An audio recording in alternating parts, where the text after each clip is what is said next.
साहेबांमध्ये आपलं स्वागत आहे।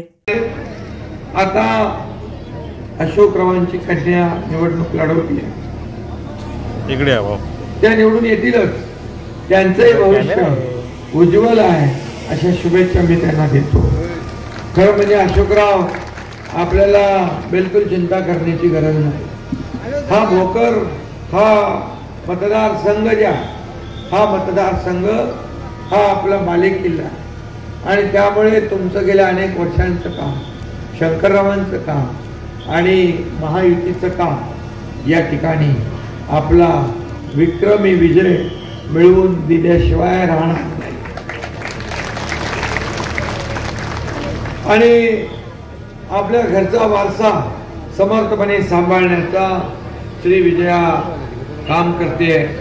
श्री जय अनेक विजय आलंच ना काय। आणि म्हणून लाडकी बहीण योजनेच्या माध्यमातून आपल्या लाडक्या बहिणींच्या खात्यात किती पैसे आलेत मला हात वर करा। जवळपास सगळ्यांचेच आले। आता लाडक्या बहिणींचे जे काही राहिले असतील, माझ्या ज्येष्ठांच्या राहिल्या, काही स्वातंत्र्य आपलं श्रावणबाळ योजना आणि ज्येष्ठांची श्रावणबाळ योजना आहे, निराधार योजना आहे, संजय आणि या योजनांमध्ये देखील आपण आणखी मजबूती आणतो। खरं म्हणजे सर्वसामान्य माझ्या लाडक्या बहिणीला तिच्या कुटुंबाला थोडा आधार मिळाला पाहिजे म्हणून आम्ही 1,500 रुपये या लाडक्या बहीण योजनेचे सुरू केले। पण विरोधकांनी एवढं पोट दुखायला लागलं, एवढं पोट दुखायला लागलं, त्यांच्या छातीत धडकी भरली, म्हणाले योजना खोटी आहे, योजनेचे पैसे मिळणार नाही आणि ही योजना फसवी आहे। हे काय तुम्ही 1,500 रुपये देताय, हे काय लाच देताय का, विकत घेताय का भीक देताय, असं म्हणायला लागले। मी त्यांना सांगतो तुम्ही तर दिलं नाही, पण आम्ही देतो त्या खोडा का घालताय, आणि खोडा घातलेल्या त्या सावत्र भावांना माझ्या लाडक्या बहिणी चांगला जोडा दाखवल्याशिवाय राहणार नाही। अरे कोर्टात गेले ही योजना बंद पाडायला, कोर्टाने त्यांना एक लापड दिली, आता दुसऱ्या कोर्टात गेले नागपूरच्या काँग्रेसचे महाविकास आघाडी, आणि म्हणून या ठिकाणी मला एवढं खरं म्हणजे एवढा ढोंगीपणा, एवढा दुटप्पीपणा मी कधी बघितला नाही। आणि म्हणाले ही योजना तुम्ही सुरू केली आहे, आमचं सरकार आल्यावर या योजनेची चौकशी लावू, या योजनेमध्ये जे दोषी आहेत त्यांना आम्ही जेलमध्ये टाकू। मग तुम्हाला आम्ही 1,500 रुपये दिले ते आम्ही गुन्हेगार आहे, आम्ही दोषी आहे? माझ्या लाडक्या बहिणींच्या जीवनामध्ये आर्थिक स्वातंत्र्य आम्ही मिळवून दिलं, स्वतःचे पैसे स्वतःचे आता सहीने तुम्ही काढून घेऊ शकता। पूर्वी आपल्याला दुसऱ्याकडे पैसे मागायला लागायचे, आता माझे भाऊजी पण तुमचा मान सन्मान करतात, आता सासू सासरे पण मान सन्मान करतात, आता सुनेचा मान सन्मान करायला लागले। आम्हालाही आनंद आहे आमच्या लाडक्या बहिणीचा मान सन्मान झाल्यावर। आणि म्हणाले तुम्ही ही योजना चालू केली, आता तिची आम्ही चौकशी करू। तेलंगणामध्ये त्यांनी फसवलं, राजस्थानमध्ये फसवलं, कर्नाटकमध्ये फसवलं, हिमाचलमध्ये फसवलं। योजना आणतो देतो म्हणाले, निवडून आले नाही तर पैसे नाही, पैसा नाहीये, केंद्राकडे पैसे मागायला लागले, मोदीजीकडे पैसे मागायला लागले, आणि मोदीजींना शिव्या घालत होते, मोदीजींना म्हणतात पैसे नाही, असा खोटारडापणा। मी तुम्हाला सांगतो तुम्ही ही योजना बंद होऊ देणार, तुम्ही हे सरकार येऊ देणार महाविकास आघाडीचं? मी सांगतो तुम्हाला ही योजना बंद करण्यासाठी त्यांचा आटापिटा सुरू आहे। म्हणाले ज्यांनी राज्यकर्त्यांनी चालू केले त्याची चौकशी करून त्यांना जेलमध्ये टाकू, कोणाला धमक्या देतात? अरे एकनाथ शिंदेने तुमचा टांगा पलटी घोडे फरार करून टाकले, सरकार पाडून टाकलं। आणि या ठिकाणी सरकार पडल्यामुळे, सरकार बदलल्यामुळे आम्ही तुम्हाला हे पैसे देऊ लागलो. नाही तर तेच सरकार असतं तर आपल्याला 10 वर्ष अजून मागे ढकललं असतं आपलं राज्य. आणि म्हणून मी हे सांगतो, हा एकनाथ शिंदे अशा पोकळ धमक्यांना घाबरत नाही. हा संघर्षातून आलेला कार्यकर्ता आहे, हा लढून आलेला कार्यकर्ता आहे. आणि माझ्या लाडक्या बहिणी, लाडके भाऊ, लाडके शेतकरी, लाडके ज्येष्ठ यांच्यासाठी उद्या जेलात जायची पाळी आली तर एकनाथ शिंदे एकदा नाही 100 वेळा जेलमध्ये जायला तयार आहे. तुम्ही काय करता? तुम्ही येणारच नाही सरकारमध्ये. माझ्या बहिणीने तुमचा सत्तेचा दरवाजा बंद करून टाकलाय, माझ्या भावाने सत्तेचा दरवाजा बंद करून टाकलाय. म्हणाले पैसे द्या, जसे पैसे खात्यात पडले लवकर लवकर काढा, नाही तर सरकार काढून घेईल. अरे हे देणारं सरकार आहे, देणारं नाही. ही देना बँक आहे, देना बँक लेना बँक नाही. आणि म्हणून मी सांगितलं की माझ्या लाडक्या बहिणींना 1,500वर आम्ही ठेवणार नाही, आम्ही वाढवू. तुम्ही ताकद द्या, आम्ही पैसे वाढवू. तुम्ही ताकद द्या, आणखी योजना वाढवू. आणि तुम्हाला सांगतो, बोलल्याप्रमाणे आम्ही करतो. कोल्हापूरच्या महायुतीच्या जाहीर सभेमध्ये आम्ही वचननामा प्रसिद्ध केला. त्याच्यामध्ये पहिल्या नंबरला काय ठेवलंय? लाडक्या बहिणींना 1,500च्या ऐवजी 2,100 रुपये करण्याचा निर्णय घेतला. आणि ते म्हणाले लाडकी बहीण देत आहे, सुरक्षा बहीण काय? मग सुरक्षित बहीण कोण देणार? तुम्ही घरात बसून फेसबुक लाईव्ह करून? अरे आम्ही रस्त्यावर उतरून आमच्या लाडक्या बहिणींची सुरक्षा करण्यासाठी 25,000 महिलांना पोलीस दलात भरती करणार. हा आमचा पहिला नंबर. दुसरं, शेतकऱ्यांना कर्ज माफी करण्याचा निर्णय आम्ही घेतोय.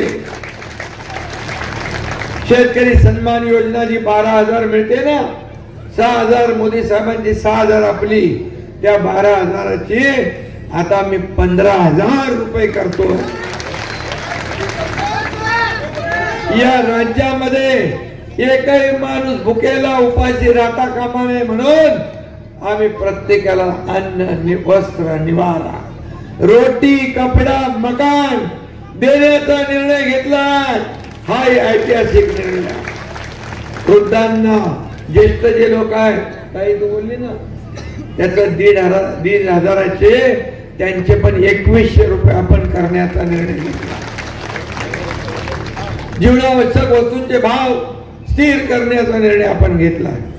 आणि माझ्या युवकांना, युवतींना, ज्या शिकलेल्या आहेत, ज्या शिकतायत, त्यांना 25 लाख लोकांना या ठिकाणी रोजगार निर्मिती करणार. आणि 10 लाख अप्रेंटिसशिप करणाऱ्यांना स्टायपंड देणार, 10,000 रुपये स्टायपंड देणार देशातलं पहिलं राज्य आहे. पहिलं राज्य. कधी मिळालं तर प्रशिक्षण करता आपल्या राज्यात आपण सुरू केला. 45,000 गावात पांदन रस्ते करण्याचा आपण निर्णय घेतला. गावाचा पण विकास झाला पाहिजे, ग्रामीण भागात रस्ते झाले पाहिजे, शेतापर्यंत रस्ते गेले पाहिजे, शेतकरी खुश झाला पाहिजे. यासाठी हाही निर्णय मी घेतला. अंगणवाडी आणि आशा सेविका ह्या पण चांगलं काम करतात, त्यांना महिन्याला 15,000 रुपये देण्याचा आम्ही निर्णय घेतला. आणि शेतकरी 7.5 HP पंपाने शेती करतात, त्यांना वीज बिल माफ करण्याचा निर्णय आपल्या सरकारने घेतला. आणि त्याचबरोबर आपला घरगुती वापर, मीटर, हे सगळं घरी वापरतो, त्याच्यामध्ये पण 30% कपात करण्याचा, सवलत देण्याचा, सूट देण्याचा निर्णय आपण घेतला. आणि हे सगळं झाल्यानंतर ये तो एक ट्रेलर है, पिक्चर अभी बाकी है. 100 दिवसात आम्ही विजन महाराष्ट्र 2029 सादर करणार आहोत. त्याच्यामध्ये सविस्तरपणे या राज्यातल्या ज्या योजना आहेत, अमित भाईंनी पण जो प्रसिद्ध केला वचननामा, त्याच्यामध्ये देखील अनेक योजना आहेत. हे सरकार कोणासाठी? हे सरकार गोरगरिबांसाठी, हे सरकार सर्वसामान्यांसाठी आहे. मी देखील एक शेतकरी कुटुंबातून आलोय, सर्वसामान्य कुटुंबातून आलोय, आणि ज्या टीका करतायत ते सोन्याचा चमचा घेऊन जन्माला आले, त्याला काय करणार? 1,500ची किंमत माझ्या लाडक्या बहिणींना कळते, आम्हाला कळते. आणि म्हणून आम्ही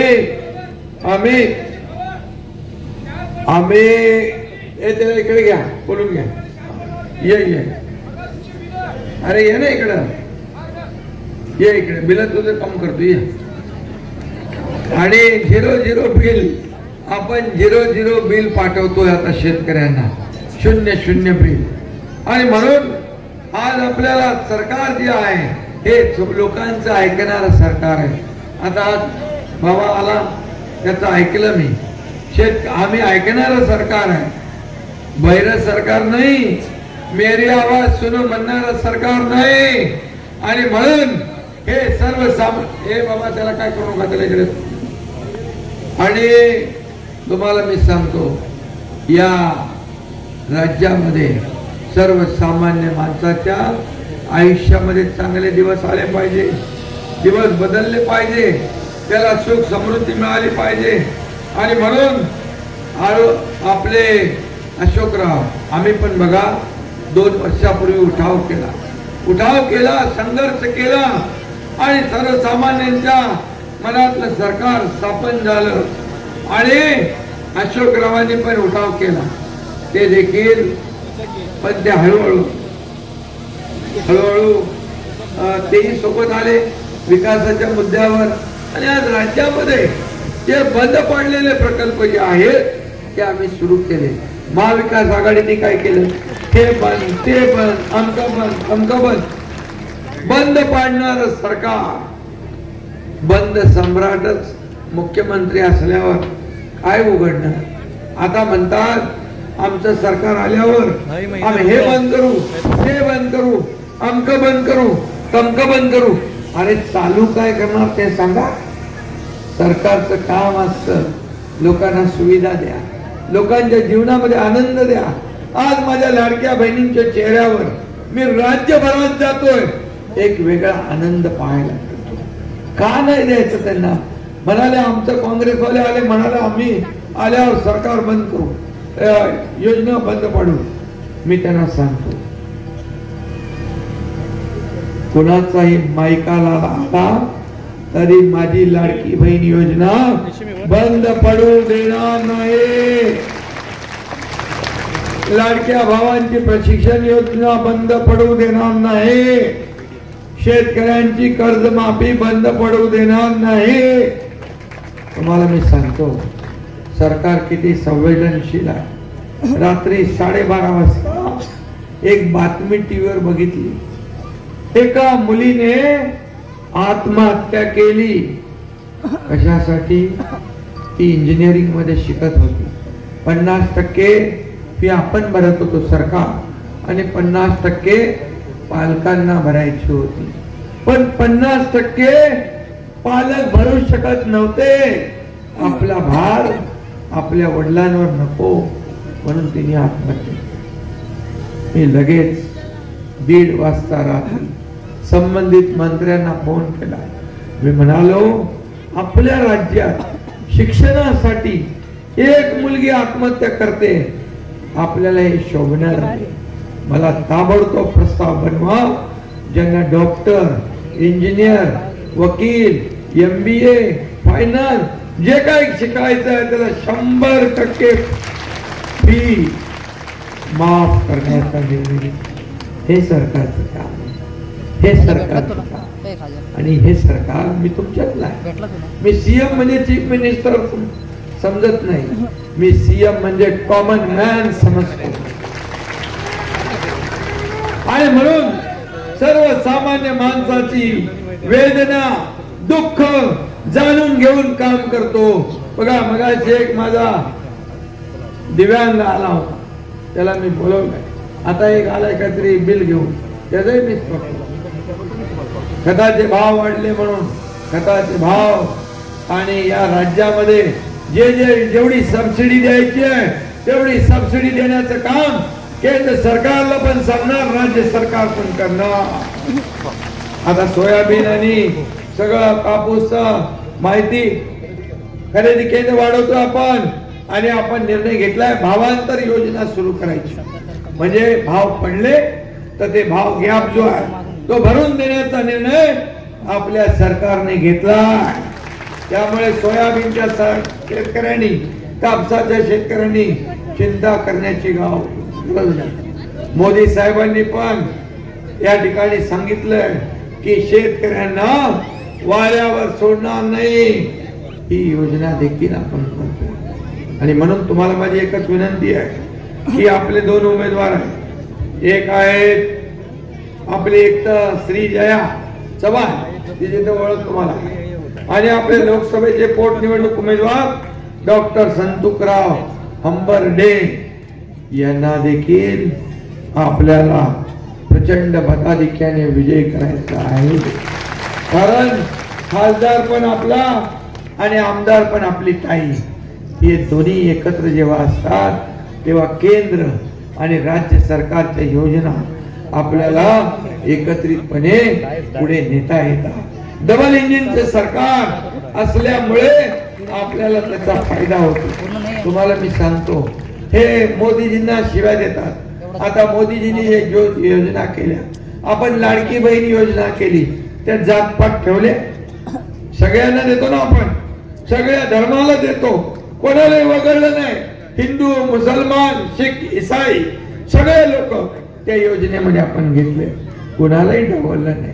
आज 80 कोटी जनतेला मोफत राशन मिळतं, त्याच्यात पण कोणाला वगळलं नाही, सगळ्यांना आपण देतोय. आज आपले महात्मा ज्योतिबा फुले योजना 5 लाखाची, त्याच्यात पण सगळे जाती धर्माचे लोक, 12.5 कोटी जनता, सगळ्यांना योजना आपण दिली आहे. आपण भेदभाव करत नाही. पण लोकसभेमध्ये फेक नरेटिव्ह पसरवलं, संविधान बदलेगा, मुसलमानांना घाबरवलं, ख्रिश्चनांना घाबरवलं, आदिवासींना घाबरवलं, सगळ्यांना घाबरवलं, म्हणाला आरक्षण जाणार, दलितांना घाबरवलं, सगळ्यांना म्हणाले आरक्षण जाणार, आणि सगळे घाबरले आणि वेगळ्या पद्धतीचं मतदान झालं. पण मी तुम्हाला सांगतो, जब तक सूरज चांद रहेगा बाबा साहेब का संविधान बना रहेगा. इकडे संविधानची भाषा करतात काँग्रेसचे नेते, राहुल गांधी विदेशात जाऊन म्हणतात आम्ही आरक्षण रद्द करणार. कसली दुटप्पी भूमिका, देशाची बदनामी करतात जाऊन, कसलं देशप्रेम.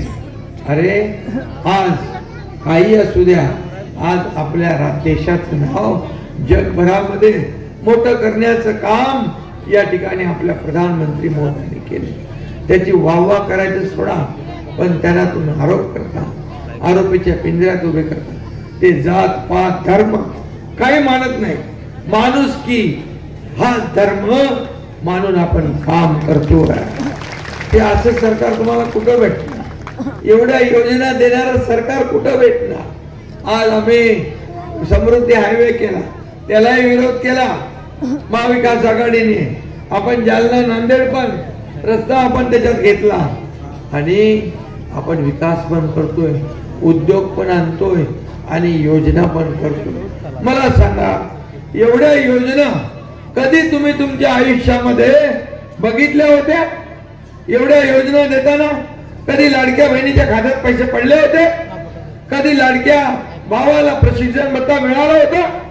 कधी लाडक्या शेतकऱ्याला 12,000 मिळाले होते? 1 रुपयात पीक विमा योजना मिळाली होती? तुम्हाला सांगतो, त्याला संवेदना वेदना असणार सरकार. 50-60 वर्ष काँग्रेसचं होतं, अशोकराव तेव्हा तिकडे होते, आता इकडे आल्यावर आपली गोडी झाली, आता सुधारून घ्या. आता काँग्रेसची वेगळी मानसिकता होती, पण आता त्यांना विकासासाठी, विकासाच्या मुद्द्यावर ते मोदीजींच्या बरोबर आले, आपल्या सरकारच्या बरोबर आले, आणि आता विकासाला चालना तुम्हाला मिळणार. कारण ते मुख्यमंत्री राहिलेले आहेत, त्यांना अनुभव आहे. या अनुभवाचा फायदा या संपूर्ण जिल्ह्याला होईल असा विश्वास मी आणि म्हणून वेदना असणार सरकार, संवेदना असणार सरकार, गरिबीची जाण असणार सरकार आता आहे. आणि म्हणून हा एकनाथ शिंदे सर्वसाधारण कार्यकर्ता, मी कार्यकर्ता म्हणूनच काम करतो. तुम्ही मला अगोदर पण टीव्हीत बघितलं असेल, मी जसा होतो तसंच आजही आहे, तसंच उद्याही राहणार आहे. माझ्यामध्ये काही बदल होणार नाही. आणि म्हणून माझे दोन्ही उपमुख्यमंत्री देवेंद्रजी, अजितदादा, आम्ही एक टीम म्हणून काम करतोय, एक टीम बनून काम करतोय. आमचा उद्देश एवढाच, या राज्याला पुढे न्यायचं आहे, या राज्याचा विकास करायचा. आणि केंद्राने आपल्याला किती पैसे दिले माहिती आहे चव्हाण साहेब? काँग्रेसच्या काळात मनमोहन सिंग सरकारमध्ये 10 वर्षात 2004 ते 14 2 लाख कोटी रुपये दिले राज्याला विकासासाठी. पण 2014 ते 24 मध्ये प्रधानमंत्री मोदीजींनी किती दिले माहिती आहे?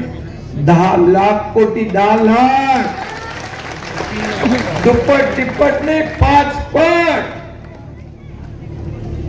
आणि ज्या योजना मराठवाडा वॉटर ग्रीड बंद पडलं ते आपण सुरू केलं, जलयुक्त शिवार योजना सुरू केली. या योजनांना केंद्र पाठबळ देते. आणि म्हणून माझ्या सर्व बहिणींना मी सांगतो, मुस्लिम बहिणी पण इकडे बसलेल्या आहेत, आप लोगों को भी मैं बोल रहा हूं, ये सब योजना आपको भी मिल जाएगी, आपको भी देंगे. कभी भी हम जात पात नहीं करेंगे, धर्म भेद नहीं करेंगे. आप सब लोग किसका भी नहीं सुनना. जो हमारी सरकार, हमारी मतलब अपने को मदद करने वाली सरकार के पीछे खड़े रहो, इतना ही कहता हूं. और अजून हे सरकार जे आहे महायुतीचं सरकार, मग अशी चव्हाण साहेबांनी सांगितलं कशासाठी पाहिजे, योजना चालू ठेवायची आहेत ना, योजना चालू ठेवायची आपल्याला. मग सरकार कुठलं पाहिजे? महायुतीचं सरकार आणू. आणि सगळ्या योजना तुम्हाला मी सांगतो एकच, माझ्या लाडक्या बहिणींना 2100 रुपयावर पण आम्ही नाही थांबवणार. माझ्या लाडक्या बहिणींना आम्ही लखपती झालेलं बघायचं, लखपती. आणि म्हणून तुम्हाला सगळ्यांना पुन्हा एकदा विनंती, 20 तारखेला थोडे दिवस आहे, कुणाचं ऐकायचं नाही. येतील, सांगतील, हे देतो ते देतो, आपल्या योजनेला विरोध करणारे लोक येतील. पहिलं त्यांना विचारा, तुम्ही लाडक्या बहीण योजनेला का विरोध केला? तुम्ही का कोर्टात गेले? आमच्या मुलांच्या तोंडचा घास हिरावून घ्यायला का गेले? एवढं विचारणार ना? विचारणार ना? विचारलं की तो पाय लावून पळालाच पाहिजे बघा. आणि म्हणून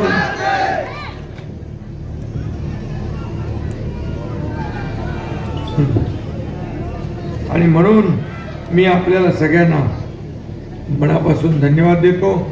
आता इथं आपले अंबर्डे आहेत आणि चव्हाण काही आपले आहेत. आज इथं बाळासाहेब देशमुख आहेत, पारडकर, संजय लहानकर आहे, गोविंद नागेलीकर आहे, संजय पुरे आहे, संतोष कपाटे आहे, बापूसाहेब देशमुख आहे, विनोवर्धन रेड्डी आहे, सचिन साठे आहे, हाँ मुस्लिम भाई शहीद भाई, अभी आपको मैं बताऊँ आप किसी का हमारे मदद करता है उसके साथ और पहले से आपके साथ ये चुनाव में हमको एक अलग मिसाल देखनी है. सब लोगों ने मिलकर हमारे दोनों कैंडिडेट को जिताया. ये इतिहास बनाओ, ये महाराष्ट्र में सब देखना चाहिए. आणि स्वातंत्र्य सेनानी आपले बापू बारडकर आणि शंकरराव बारडकर यांची पुण्यभूमी झाली पाहिजे. आणि म्हणून मी आलोय स्वतः. खरं म्हणजे मला इकडे यायची गरज नव्हती. अशोकराव चव्हाण समर्थ आहे, सगळे कार्यकर्ते पदाधिकारी महायुती समर्थ आहे, पण मला तुमचं दर्शन घ्यायचं होतं, मला तुमचं संवाद करायचा. आणि म्हणून तुम्ही मध्ये एक काम करणार सगळे माझ्या लाडक्या बहिणी, एक काम करणार पक्का, तुम्ही आता गेल्यानंतर फक्त आपल्या सगळ्या बहिणींना सांगायचं आणि लाडक्या भावांसाठी पण आपण योजना केली आहे. मुख्यमंत्री युवा प्रशिक्षण योजना शेतकऱ्यांसाठी पण केली आहे, ज्येष्ठांना पण केली. पण लाडक्या बहिणींना सगळ्यांना सांगा, मी जाऊन आले, माझा भाऊ एकनाथ शिंदेला भेटून आले आणि भावाने सांगितलंय लाडक्या बहिणींची योजना बंद होऊ देणार नाही. कुणी किती प्रयत्न केले तरी सुद्धा ही योजना बंद होणार नाही. ज्या योजना आम्ही सुरू केल्या त्याची सगळी पैशाची व्यवस्था चव्हाण साहेबांना माहित आहे, त्यांनी मुख्यमंत्री केली. ही योजना पूर्ण सगळ्या योजना कायम राहणार, कारण आपलं राज्य मोठं आहे. आपल्या राज्यात जसं खर्च करतोय तसे आपल्याकडे पैसे येत आहेत. आपल्याकडे मोठ्या प्रमाणावर उद्योग आहे, पायाभूत सुविधा आहे. आपला नंबर 1 नंबर आहे देशामध्ये महाराष्ट्राचा. आपला टोटल जे आपली परदेशी गुंतवणूक आहे त्याची तुम्हाला माहित आहे किती आपल्याकडे आहे? टोटल गुंतवणुकीच्या 52% एकट्या महाराष्ट्रामध्ये गुंतवणूक आहे. आणि म्हणून आम्ही हातपाय पांघरून पाहून हातपाय पसरणारे लोक आहे, खोटं बोलणारे नाही. बाळासाहेबांनी आम्हाला सांगितलंय, आनंद घे माझे गुरु त्यांनी सांगितलंय बाळा, शब्द देताना 100 वेळा विचार कर, पण एकदा शब्द दिला की मागे फिरू नको. तसा एकनाथ शिंदे आहे. एक बार मैंने कमिटमेंट कर दी, एक बार मैंने कमिटमेंट कर दी तो मैं खुद की भी नहीं सुनता. आणि म्हणून दिलेला शब्द पाळणारं आमचं महायुती सरकार. आणि म्हणून अशोकराव चिंता करू नका, ही सगळे माणसं तुमची आहेत, सगळे आपले जीवाभावाची माणसं. तुम्ही एकच करा. आता आपल्या श्रीजयाचा विजय आणि संतोष हंबर्डे यांचा विजय म्हणजे माझ्या लाडक्या बहिणींचा विजय आहे. श्रीजयाचा विजय, संतोष हंबर्डेचा विजय म्हणजे लाडक्या माझ्या भावांचा विजय आहे आणि लाडक्या शेतकऱ्यांचा विजय आहे. आणि तुमच्या या दोघांचा विजय म्हणजे तुम्हाला विनंती करायला आलेल्या या तुमच्या लाडक्या भावाचा विजय. एवढा तुम्ही करा आणि एवढ्या प्रचंड मताधिक्याने यांना निवडून द्या. पुन्हा एकदा सांगतो, 20 तारखेला कमळाचं निशाण बटन तुम्हाला दाबायचं आहे.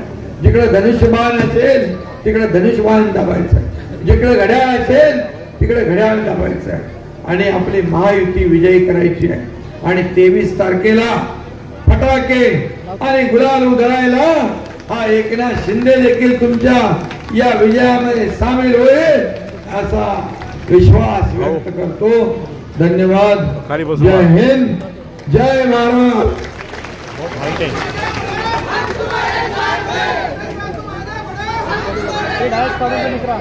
थोडे